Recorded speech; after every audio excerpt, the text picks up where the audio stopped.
The day started like any other at the Galactic Council headquarters, an enormous building floating in the heart of the trade system. A meeting was scheduled to discuss a potential treaty between the newly discovered human race and the Zarkoth, one of the oldest, most powerful species in the galaxy. Humanity had just begun making its mark in the intergalactic stage, and Captain Rachel Carter was tasked with leading the negotiation efforts. The humans were eager to establish trade routes and alliances with the other species, but little did they know their first diplomatic encounter would be nothing short of a disaster. As the representatives of the Zarkoth entered the Grand Chamber, their presence was overwhelming. Their towering figures exuded authority. Each step they took seemed to shake the very ground beneath them. The humans were already nervous as they stood in awe of the alien beings across the table. The Zarkoth were ancient warriors known for their brutal strength and intelligence, but they valued power and control above all else. Captain Carter had studied the Zarkoth thoroughly and understood their ways, but there was something she didn't account for: humor. During the initial pleasantries, the Zarkoth leader Lamathkal spoke with a voice that was calm yet full of weight, a voice that carried centuries of knowledge and battle experience. But Carter misread the tone of the conversation, thinking it was a more relaxed exchange. She tried to lighten the mood with a joke, one that was based on a common human experience, involving a misunderstanding about old customs. It was an innocent attempt at breaking the ice, but she didn't realize that to the Zarkoth, it was the most offensive thing she could have said. Carter thought she was being clever. She said something about how the Zarkoth must have a fascinating way of resolving disputes over a bad dish of food, referencing a diplomatic misunderstanding that had occurred in the past and had been resolved by the Zarkoth's ancestors in an amusing way. At least to humans, to Carter it seemed like an innocent observation, but to the Zarkoth it was an unforgivable insult. Their entire culture was built on honor and ancient traditions, and the thought that a human would mock their ways was seen as a direct challenge to their authority. The room went silent in an instant. The Zarkoth representatives stared coldly at Carter, their eyes narrowing in disdain. The human diplomats nervously looked around, trying to make sense of the situation. Carter's smile faded as she realized her mistake. But it was too late. Lamathkal's voice broke the silence with a low growl. "We do not appreciate mockery of our customs, human. It is a grave offense, one that cannot be ignored." Carter's heart raced as she tried to apologize, but the damage had already been done. The Zarkoth turned to each other and began speaking in their native tongue, a series of complex thoughts and emotions being exchanged in the blink of an eye. It was clear that negotiations had failed. Then, without warning, Lamathkal declared that the human race had just declared war on the Zarkoth. A wave of shock spread across the room as the realization set in: humanity had made a terrible mistake, and now they were facing the wrath of one of the deadliest species in the galaxy. The council members were speechless. The atmosphere shifted from one of diplomacy to one of panic and disbelief. Captain Carter stood frozen, not knowing how to react to the sudden and catastrophic turn of events. The weight of the mistake was far heavier than anything she could have imagined. Within hours, the Galactic Council was in chaos. News of the declaration of war spread like wildfire across the galaxy. The Zarkoth were swift and ruthless. Their warships were already on their way to humanity's frontier colonies with terrifying speed. The humans had barely managed to prepare for the worst. The Council was paralyzed by the sudden turn of events, and most of the other species in the galaxy stood by, waiting to see how the humans would respond to this unprecedented situation. The Zarkoth had a reputation for being unforgiving and brutal, and now the humans were caught directly in their path. Captain Carter was in disbelief as she stood in the command room of the human flagship. The Seraphis, her thoughts raced as she watched the flashing red alerts signaling the incoming attack. The communications officer spoke urgently, warning of a fleet of Zarkoth warships entering human space, their mission clear: to destroy the upstart species that had dared to challenge their power. General Marcus Fields stood beside Carter, his face grim but determined. He had seen the horrors of war before, but never on this scale. The Zarkoth were relentless, and they had no mercy. The first strike came faster than anyone had anticipated. The Zarkoth fleet appeared in the skies over the colony world of Tyrannus. The human outpost was a crucial supply hub for humanity's expansion efforts, And the Zarkoth knew it. They wasted no time in launching a brutal assault. Hundreds of heavily armed ships descended upon the planet, their weapons fired with deadly precision, ripping apart human defenses. Before the colony even had a chance to mount a proper defense, the humans fought back with everything they had, but their technology was no match for the sheer overwhelming power of the Zarkoth forces. On the ground, the soldiers of humanity's first line of defense fought tooth and nail against the invaders. The ground shook with the explosions as Zarkoth troops stormed the city. They were terrifying to behold, towering above the human soldiers, their massive bodies covered in battle armor, their weapons deadly and efficient. The humans fought valiantly, but it was clear they were outmatched. Their only advantage was their numbers and their resolve, but even that seemed to be fading under the onslaught. Just as all hope seemed lost, General Fields ordered a daring counterattack. He knew they had no chance of victory in a direct confrontation, but he wasn't about to let the Zarkoth take everything without making them bleed. Humanity was nothing if not resourceful, and he was determined to show that they would not go down easily. With a series of well-placed sabotage missions and guerrilla tactics, Fields led a small force of soldiers behind enemy lines. They struck at the Zarkoth supply depots and weapon caches, disrupting their operations long enough to give the humans a chance to regroup. The Zarkoth were surprised by the sudden resistance. They hadn't expected this level of cunning from a species they had considered beneath them. The humans didn't fight like anyone the Zarkoth had encountered before. They didn't follow the traditional rules of warfare. They fought with desperation and ingenuity, using the environment and their limited resources to their advantage. It was a small victory, but it was enough to send a message to the Zarkoth. The humans weren't just going to roll over and die. They weren't going to be crushed underfoot like all the other lesser species who had fallen before them. Humanity would fight, and they would fight with everything they had. The first counterattack by General Fields gave humanity a brief but much-needed respite. It wasn't much of a victory, but it was a message to the Zarkoth that the humans were not so easily defeated. As the weeks passed, the human military began to regroup. The initial shock of the attack had subsided, and now the real work began. Humanity's leadership knew they had to adapt quickly if they were to survive this war. With the Zarkoth, their technological advantage was minimal compared to the ancient race's mighty fleet, but humanity had something the Zarkoth had never anticipated: adaptability. General Fields gathered his top commanders in a secure war room aboard the flagship Seraphis, his eyes scanning over the battle reports. The Zarkoth were efficient, calculating, and they had far superior weapons and ships. The humans had to make up for that with speed, deception, and ingenuity. The commanders began brainstorming tactics on how to outmaneuver the enemy and use their strengths to counter the Zarkoth's overwhelming power. Captain Carter was present at the table. She felt the weight of her earlier mistake still hanging over her, but it was time to focus on the future. She wasn't about to let her people go down without a fight. One of the first strategies they agreed on was to utilize hit-and-run tactics rather than trying to match the Zarkoth in direct combat. Humanity would strike quickly and then disappear into the shadows, using their smaller, faster ships to stay mobile and out of the Zarkoth's heavy artillery range. Humanity's fleet was scattered and unprepared for a full-on assault, but it was perfect for guerrilla warfare.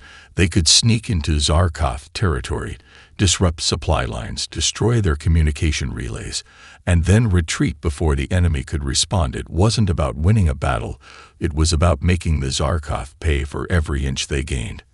Meanwhile, back on Earth, Emily Vega, one of humanity's brightest scientists, worked tirelessly to develop new technologies that could level the playing field. She understood that humanity's greatest weapon was its creativity, so she focused her efforts on creating advanced energy weapons and shields that could protect human forces from Zarkoth attacks. Her team worked in secret at a remote lab. As they refined the technology, they knew that if they could create a weapon strong enough to pierce through Zarkoth ship defenses, it would be a game changer. On the front lines, the humans put their new strategy into action. They launched a series of swift raids across the galaxy, attacking Zarkoth supply depots and energy converters. The Zarkoth were initially caught off guard by the human speed and unpredictability. They had expected humanity to fight like other species, following traditional military tactics, But instead, they found themselves facing an enemy that was willing to take risks and exploit any weakness they could find. It was the first real sign that the humans weren't just desperate but dangerous in their own way. As the raids continued, humanity began to build momentum. Each small victory emboldened their forces and caused the Zarkoth to reassess their approach. They hadn't expected to be fighting a war of attrition with such a small species, but the humans were proving that they could win by simply surviving and making the Zarkoth work harder for their victories. It wasn't a conventional war. But then again, humanity was never known for doing things the conventional way. As the human tactics continued to confound the Zarkoth, their arrogance began to crack. They had never faced an enemy like this before. The Zarkoth were used to dominating their foes through sheer strength and overwhelming force. But humanity wasn't fighting with brute power. They were fighting with intelligence and tenacity. With every raid, every sabotage mission, the humans were proving that they could outthink their enemies. The Zarkoth had underestimated them, and now they were paying the price. The Zarkoth High Command grew frustrated as they watched their resources dwindle. Their warships were constantly being ambushed, their supply chains disrupted, and their strategic points were under constant attack. The Zarkoth had the numbers, but they didn't have the ingenuity that humanity possessed. Every time they thought they had a clear victory, the humans slipped away, leaving them with nothing but the wreckage of their forces, their ships, their soldiers. Their pride was being chipped away piece by piece. Meanwhile, on the ground, human forces were learning to exploit the very terrain they were fighting on. Captain Carter had implemented a strategy of using local environments to their advantage. Humans knew how to adapt quickly to new surroundings, and their ability to use guerrilla tactics in forest cities and barren landscapes made them unpredictable to the Zarkoth, who had relied on their superior technology to win every battle up until now. In the dense jungles of a colonized world, human snipers would pick off Zarkoth troops without warning. In the urban ruins of another world, human forces set traps that turned the Zarkoth's own heavy artillery against them. The Zarkoth were used to controlling the battlefield, but now they found themselves losing ground at an alarming rate. Their own forces were becoming more and more hesitant as they struggled to understand how the humans were always one step ahead in their tactics. They began to argue among themselves, their once unified front now showing cracks. The more the Zarkoth fought, the more they realized that this war would not be as easy as they had expected. Then came the turning point, a bold move by General Fields, who had grown tired of the Zarkoth's constant bombardment of human colonies. He knew that a direct assault would only end in more death for his forces, but he also knew that striking at the heart of the Zarkoth would send a powerful message. He ordered a covert mission to infiltrate one of the Zarkoth's largest supply bases located deep within their territory. The mission was risky, but the humans were becoming experts at taking calculated risks. Infiltrating the base was a feat in itself. The Zarkoth had tight security, but the human soldiers used their knowledge of Zarkoth technology and tactics to bypass most of the defenses. Once inside, they planted explosives on key infrastructure points and disabled their energy converters. This move crippled the Zarkoth's ability to resupply their fleet, leaving them vulnerable to human counterattacks. It was a significant blow to the Zarkoth war machine, and it sent shockwaves through their high command. Back at the human command center, the mood shifted from cautious optimism to full-blown confidence. Humanity had finally managed to strike a blow that the Zarkoth couldn't easily recover from. It was clear that humanity wasn't just surviving, they were beginning to dominate their own way. No longer would they cower before the Zarkoth. They had shown the galaxy that they were a force to be reckoned with. With the success of their sabotage mission, humanity's morale soared for the first time. Since the Zarkoth attack, they felt they had a real chance of winning this war. General Fields and Captain Carter knew that they couldn't stop now. The Zarkoth might be shaken, but they weren't finished yet. Humanity needed more than just small victories. They needed a weapon that could tilt the balance in their favor, something that could give them the power to face the Zarkoth head-on and turn the tide of the war. Emily Vega had been working tirelessly in her laboratory for months. Now her team of scientists, engineers, and technicians were all focused on creating a weapon that could rival the Zarkoth's technological superiority. Humanity had learned to fight with cunning and speed, but now they needed raw power, and Vega believed they had found it. Her team had developed an experimental energy weapon, a beam capable of disabling Zarkoth ships. With a single shot, the weapon was still in the prototype stage, but it was humanity's best hope to stand toe-to-toe with the enemy. The weapon was based on a new type of energy core that harnessed the power of a small artificial singularity. Using this energy core, they had created a high-powered beam capable of disrupting the energy shields of Zarkoth warships and disabling their weapon systems in a matter of seconds. It was still untested, but humanity's best minds believed it was their best shot against the Zarkoth on the battlefield. General Fields had no time to waste. He knew that the Zarkoth would soon retaliate after their defeat at the supply base, and if humanity didn't act fast, the war could quickly turn against them. Captain Carter took the lead in organizing the first deployment of the new weapon. It was a risky move, as they had no idea how the weapon would perform in actual combat, but they had little choice. The Zarkoth wouldn't give them another chance. The humans set their sights on a critical Zarkoth stronghold, a heavily fortified system that had been used as a staging ground for their operations in human space. It was a strategic target, and destroying it would send a clear message to the Zarkoth that humanity wasn't going to back down. The mission was risky, but the humans had no other choice. They couldn't afford to wait for the Zarkoth to hit back again. As the humans made their way toward the Zarkoth stronghold, Captain Carter's mind raced. She knew the weapon was their best hope, but there were so many unknowns. What if it failed? What if the Zarkoth anticipated their move and ambushed them? No matter how she looked at it, the mission was a gamble, but she had to believe in their chances. She had to believe that humanity could win this fight. The human fleet arrived in the Zarkoth system and began its assault. The new energy weapon was deployed on a battle cruiser, and the first shot was fired. It hit a Zarkoth battleship dead on, and in a flash, the ship's shields collapsed. The energy weapon tore through the enemy ship like a hot knife through butter. In a matter of moments, the Zarkoth vessel was disabled. The humans were stunned, but exhilarated. It worked. It actually worked. The Zarkoth fleet reacted quickly, but it was clear that they were not prepared for the destructive power of humanity's new weapon. The humans struck again and again with precision. The Zarkoth tried to fight back, but their ships were no match for the energy weapon that could disable them in a single shot. The Zarkoth were stunned. Their fleet was falling apart, and the humans were gaining ground. As the humans continued their offensive, the Zarkoth began to retreat in disarray. The once invincible fleet that had terrorized human colonies for months was now on the defensive. Their ships were scattered and crippled as the humans struck with brutal precision. Every time the Zarkoth attempted to regroup, they found themselves under attack. Again and again, Captain Carter and General Fields pushed their forces relentlessly. They knew that the time to finish this was now. The Zarkoth had been caught off guard by humanity's weapon, and their pride had been wounded. They would fight back, but it was clear they were no longer the unstoppable force they once were. The Zarkoth High Command convened in their command ship, a towering behemoth floating in the center of their shattered fleet. Lamathkel, the Zarkoth leader, paced back and forth, his mind racing with a mix of fury and calculation. His species had been brought to its knees by a race they had once considered beneath them. He had underestimated the humans, and now he was faced with the impossible task of salvaging the situation.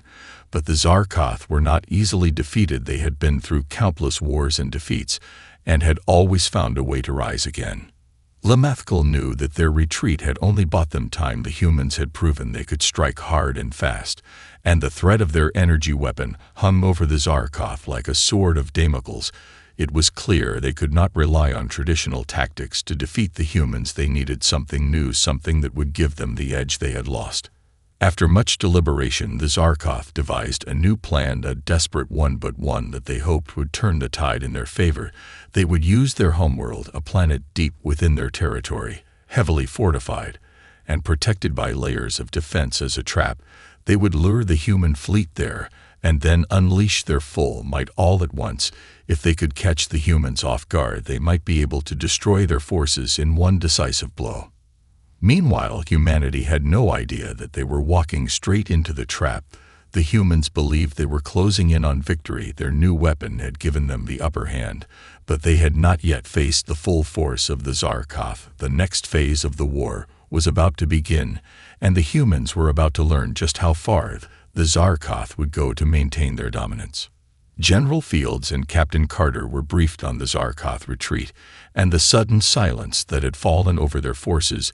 They were cautious but optimistic. Humanity had the advantage, and their momentum was building. They believed that another strike at the heart of the Zarkov fleet would end the war once and for all. They were unaware that the Zarkov had baited them into a trap. So when the human fleet entered the heart of Zarkov space, they didn't suspect anything out of the ordinary. Their confidence was their weakness. The humans gathered their forces at the edge of the Zarkov homeworld system, preparing for the final assault. Little did they know that they had just stepped into the jaws of the very beast they had been fighting. As the human fleet moved deeper into Zarkov space, their sensors detected nothing unusual. The Zarkov had withdrawn from their previous positions, leaving behind a strange silence. Captain Carter stood on the bridge of the Seraphis, her eyes scanning the tactical readouts. There was something off, but she couldn't put her finger on it. She exchanged a glance with General Fields, who shared her concern. Both knew that the Zarkov were unpredictable. They could be preparing something, and the humans had to remain vigilant as they moved closer to the Zarkov homeworld. Meanwhile, aboard the Zarkov command ship, Lamathkal stood watching the humans approach. His face was cold and calculated. He had set his trap, and now all he had to do was wait. The Zarkov had spent years building their defenses on their homeworld. Now all of their power was concentrated there. They had designed a final strike that would take everything the humans had built and turn it to dust. The Zarkov had laid out a series of hidden minefields around their homeworld, which would go unnoticed by human ships until it was too late. The planet was surrounded by layers of powerful energy shields that could not be bypassed. The moment the humans attempted to get too close, they would find themselves under attack from all sides. But the Zarkov hadn't just relied on their defenses. They had also constructed a fleet of warships and secret ships that could match the humans' energy weapon, and perhaps even surpass it. Captain Carter's instincts were on high alert. She ordered the fleet to slow its approach and begin scanning for any signs of hidden traps. The crew worked quickly, but they still couldn't detect anything until it was almost too late. The first explosion rang out across the battlefield. A massive mine detonated directly in front of the lead human cruiser, sending it spiraling into a fiery wreckage. The blast sent shockwaves through the human fleet. The suddenness of the attack left them reeling. But it was only the beginning. The Zarkov fleet emerged from behind the planet's moon. As the humans scrambled to regain control, they were greeted by the sight of hundreds of heavily armed warships emerging from the darkness, each one brimming with devastating firepower. The Zarkov had been waiting for this moment. All their ships opened fire simultaneously. The first volley was enough to shake even the most battle-hardened human officers. The human fleet fought back immediately, but they were caught in the trap. Their smaller ships were unable to maneuver effectively in the dense minefield, and the Zarkov ships were equipped with advanced energy shields that neutralized the human weaponry. One by one, the human ships were disabled and destroyed. The once unstoppable momentum humanity had built seemed to falter as they were hit from all sides. Their fleet began to fragment under the relentless assault. Captain Carter knew that the humans couldn't keep up with the overwhelming power of the Zarkov fleet. She issued orders for a tactical retreat in an attempt to regroup, but the Zarkov were too fast. They chased after the retreating ships, cutting down human vessels with merciless precision. Each move the humans made seemed to be predicted and countered by the Zarkov. It was becoming clear that humanity had walked straight into a nightmare. As the human forces scrambled to escape the trap, General Fields cursed under his breath. He knew that they had been outplayed, and the war was far from over. This was the Zarkov's final stand, and they were fighting with everything they had left. Humanity was once again facing the reality that their survival was in jeopardy. As the human fleet struggled to break free from the Zarkov trap, Captain Carter could feel the weight of the situation pressing down on her. It was as if the walls were closing in, and every decision she made seemed to lead to further disaster. The human ships were heavily outgunned and surrounded by enemy forces. Every route of escape seemed blocked by the sheer power of the Zarkov. The battle was rapidly slipping away from them, and humanity's future seemed uncertain. But in the chaos of the battle, something unexpected happened. The Zarkov were not as organized as they appeared. Their ships, while formidable, were not without weaknesses. The human fleet may have been smaller, but it was far more agile than the lumbering Zarkov vessels. Captain Carter realized that their only chance of survival was to use their agility and the environment to their advantage. She ordered her fleet to break formation and scatter. Each ship would attempt to find its own path out of the chaos. General Fields, watching from the Serapis, gave his approval of the plan. The Zarkov had expected the humans to fight in an orderly formation, but the humans would use the unpredictable nature of their fleet to confuse the enemy. The plan was risky, but it was their best chance to escape the trap. The human ships began to scatter, moving in unpredictable patterns, weaving between the mines and avoiding the heavy fire from the Zarkov. The Zarkov fleet hesitated for a moment, unable to adjust to the new tactics the humans were using. It gave the human ships the opening they needed to make a break for it. One by one, human vessels began to slip past the Zarkov warships, using the confusion to their advantage. The Zarkov were ruthless in their pursuit, but they were now struggling to anticipate the movements of the human ships, who were moving like shadows, darting in and out of the battle. Captain Carter's heart pounded as she watched the screen. The Serapis was surrounded by enemy ships, but it managed to slip through a gap in their formation. The human flagship was fast and maneuverable, and with a sudden burst of speed it surged ahead, leaving the Zarkov fleet behind. For the moment, Carter breathed a sigh of relief, but there was no time to rest. The escape was far from over, and the Zarkov would not give up easily. As the humans made their way through the battlefield, they began to regroup their ships, slowly returning to formation and preparing for their next move. The Zarkov were not finished. They had lost several ships, but their forces were still vast, and their determination was unyielding. Captain Carter knew that they couldn't continue to retreat forever. At some point, humans would have to face the Zarkov head-on again, and this time they couldn't afford to lose. General Fields looked at the situation with the same grim resolve. They had already proven they could survive the Zarkov's strength, and now they had to prove they could defeat them. They had the weapon, and they had the strategy. Now all they needed was the courage to take the fight back to the Zarkov. With a renewed sense of purpose, the human fleet turned back toward the Zarkov stronghold. They would strike one final blow to push the invaders back once, and for all this time they would not retreat. They would fight, and if they had to, they would fight to the last man and ship to protect humanity's future in the galaxy.